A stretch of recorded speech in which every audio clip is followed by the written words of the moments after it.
Баршаңызға сәлем достар. Бүгін сіздерге өзімнің бала кезден бері сүйіп жейтін тәттім қытырлақ вафлидің рецептісін ұсынғым келеді.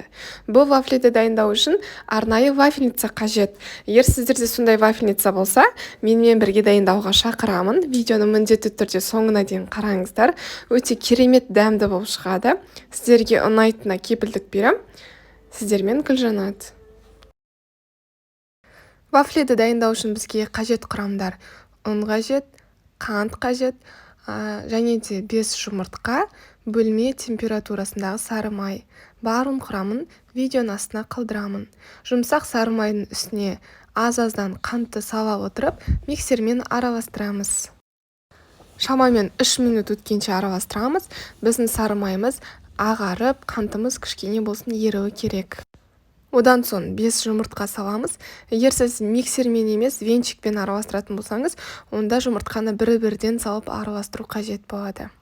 Барлығын салып, тағы да миксермен жақсылап араластырамыз. Барлығы біркелкі болғаннан кейін ұн саламыз. Ұнды електен өткізген жақсы. Тағы да миксермен араластырамыз.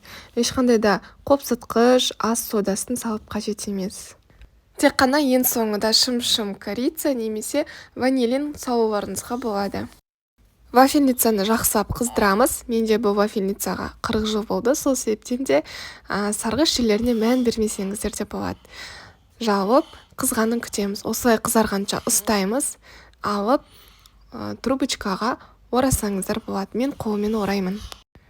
Мен вафельницаға үлкен ас қасықтан да үлкен болатын қасықпен саламын.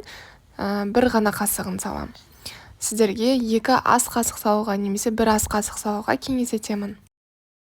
Мінекей біздің вафлиміз осылай оп-оңай болып піседі. Арасына вареный сгущенка салуларыңызға болады, крем жағуларыңызға болады. Барлығы да өзіңіздің қалауыңызша қытырлақ болып, әдемі болып піседі. Сіздерге рецепт ұнайды деген ойдамын. Егер видеоны соңына дейін қараған болсаңыздар, міндетті түрде пікір қалдырып, лайк басып қойыңыздар, және де каналға тіркеліп қойыңыздар. Сіздермен болған Гүлжанат. Видеоны соңына дейін қарағаныңызға көп рахмет.